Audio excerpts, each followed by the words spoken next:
Creating a good team in Storm 4 isn't as simple as throwing your favorite characters together and hoping that they work well. It actually takes a lot of work and theory crafting to create a good team.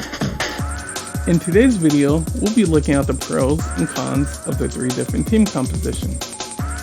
If you have any questions like, what type of advantages does one team have over the other? Or, what are the main things I should be doing with a certain team? Stick around, because we'll be comparing the differences so you can judge which team is ultimately best for you. Let's get started.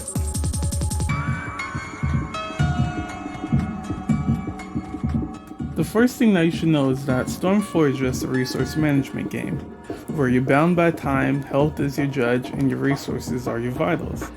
This game has 2 modes, which are team battles and singles. In singles, you're only allowed to fight with one character, while in team battles, we're given access to more resources, by having the option to choose from 1 support or 2 supports to aid us in battle. But no matter which team composition we choose, it all has a cost. The TLDR is this: 3-mans are best for competitive, given that you have more resources and options at your disposal, while 2-mans are great for controlling situations, by having access to their support options more frequently. When it comes to mechanics, 3-man teams often use more switch tech. Switch tech is highly important for these team compositions because this is what gives them a competitive edge.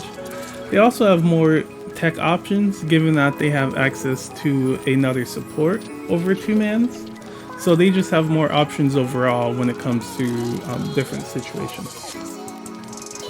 And as for 2-man teams, I think the 2 most important mechanics that you should be focusing on is your support gauge and movement.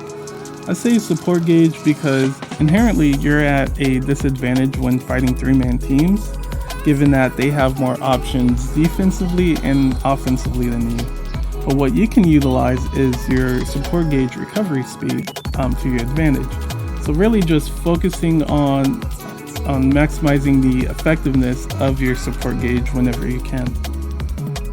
Movement is a great mechanic to learn in general, regardless of the team composition you prefer. I think 2-man teams should master movement because it gives you a competitive edge offensively and defensively once you master that skill. When it comes down to the best characters that work on your team, it's ultimately up to you to decide what works well. I can tell you from experience, this is what works well on the battlefield. When it comes to team building, 3-man teams often dominate in this area because they have the most creative freedom and flexibility.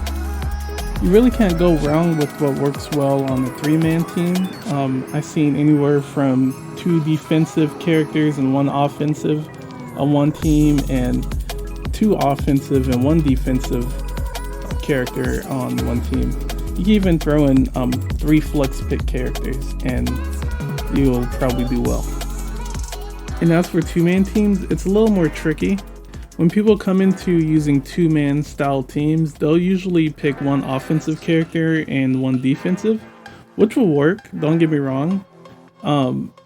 From a competitive aspect, people usually pick 2 flex pick characters, so characters who perform very well defensively and offensively. What are the pros and cons to 3-mans versus 2-mans? Starting with 3-mans first. Switch tech is probably one of the biggest advantages that you have right now. Switch tech is an umbrella term. There's a bunch of tech that you could do with switching, and given that you have 1 extra switch option, that is a inherent pro with 3-man. 3-man teams also have a competitive edge when it comes to complexity. Given that they have 1 extra character, they can do more in different situations. The pros when it comes to using a 2-man team is that your support comes up faster. That's really it. But it's really powerful if you maximize the effectiveness. But yeah, that's really it. Before we talk about the effectiveness, I need to mention this. I want you to always remember that the character in the leader slot does 100% of its true damage. The second character slot does 75% of its damage, and your third character slot does 60% of its damage. For 3-man players, keep this in mind so you're conscious of what character goes in certain slots, and for 2-man players, just know that your damage won't dip down to 60%. Now, let's move over to the cons, starting with 3-man. The most apparent con that you'll notice is your support gauge. Your support gauge comes up a lot slower than 2-man teams. In fact, there's going to be more times or more opportunities where you have to switch to a certain character more so than using that character as a support. And the last thing about support gauge is that it's oftentimes punishing to use both of your supports at the same time, so you have to really think about when you want to use a support over the other. Which leads me into my final point about 3-man teams, which is you have to be conscious of your support slots at all times. So not only the damage values that each slot has, but just knowing who you're trying to retrieve and which spot you're putting them in. Now let's move on to the cons with 2-man teams. So immediately when using a 2-man team, you're sacrificing a resource in exchange for a faster support gauge.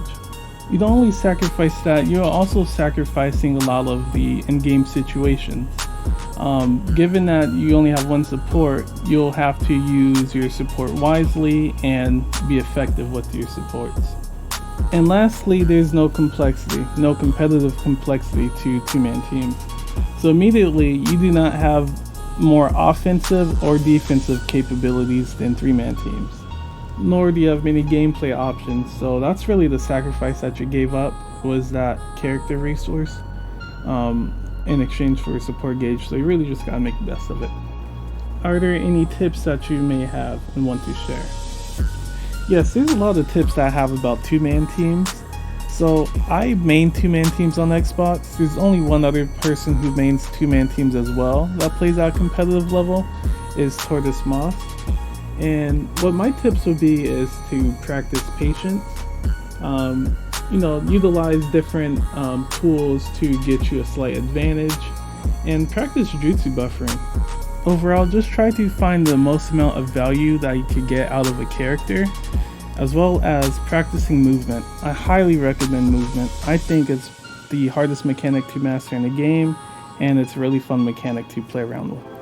I also brought Tortoise along to ask him what his tips are. Here's what he has to say. 2-mans are more about being like passive and maybe judging what to or where you want to go, stuff like that. So try not to be too aggressive or defensive. I guess as far as 2-mans go, try to find a balance, which is no easy feat. That's my tip. And for tips about 3-man teams, I would say be conscious of the options that you have and always keep an option available.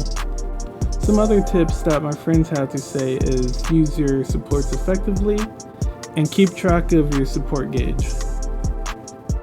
Before we move on to singles, I want to ask if you guys could like, share, and subscribe. That'll help out a lot. And let me know in the comments below what you guys would like to see next. I have a lot more content on the way. Alright, let's jump into it. First off, what is singles?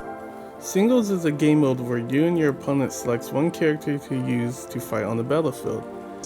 One thing to keep in mind about singles is that it's a separate game mode away from team battles, meaning that you can't mix single style of play with team battle fights. And if I were to sum up the singles game mode experience, I would use that one meme where a dad is coming home to his wife and kids and they secretly have knives behind their backs. I think the experience is the same for a lot of Storm players, where it's like the game mode seems friendly and honest at first, but once you walk through that door you get hit with all this BS like the exploitable characters, the mechanics you have to abuse, and the character skill gaps that you gotta worry about. And it's beginner friendly, but it's definitely a competitive mess. Mechanics. The key aspect about singles is that it strips you down to a minimum amount of resources and forces you to rely more on character and mechanical advantages. A few mechanical advantages would be the use of weight dashing and counter dashing. This is defensive tech, which creates small advantages coming out of neutral. Mastering guard manipulating, having good movement, and knowing what your counter and the sub options are all highly recommended mechanics to master in order to be successful in this game mode. Lastly, the pros and cons. What are the pros and cons to singles? Starting with the pros, the game mode is easier to digest, given that there's not much screen noise going on, and all you need to think about is your character advantage versus their character advantage. Another pro, and the reason why I recommend this to a lot of players, is that the game forces you to improve on your core and character fundamentals. And given that you don't have a lot of options at hand, you'll have to rely on mechanical advantages and matchup advantages. The last thing on the pro side is that the game is not complex. This could be seen as a pro and a con, but inherently the game is not complex because you don't have any support options. Which leads me into the cons. Let's quickly go through these given that they're all self-explanatory. Starting with lack of assistance. Yeah, given that you don't have any supports, you just have to rely on you and your character. The next thing is character gaps, and this is apparent early on once you get into this game mode. The biggest misconception is that you can use any character in singles. Although you could play any character in Spirit, once you hit the competitive scene, you'll see that majority of the cast is rolled out for characters who are gimmicky or characters who can play offense and defense effectively. Another con is that the game mode is unpopular. Not many people play the game mode competitively, nor are interested in playing the game mode. Snowball. Yes, the game can snowball quite easily because this game mode opens up a lot of opportunities to run away with a lot of damage, but it's all character dependent though. In order to do the most amount of damage as possible, you'll need to utilize infinites and tools such as defense down tags, attack up hills, and doing ultimate jutsus. And lastly, we have exploits. This isn't very surprising given that singles is a resource intensive game mode, so players will always look for small advantages, whether it be mechanical advantages such as like performing sub-action glitches, or characters that possess certain abilities or mechanical advantages. My tips for singles, I would say practice pressure, knowing how to pressure your opponent, get the most out of your character.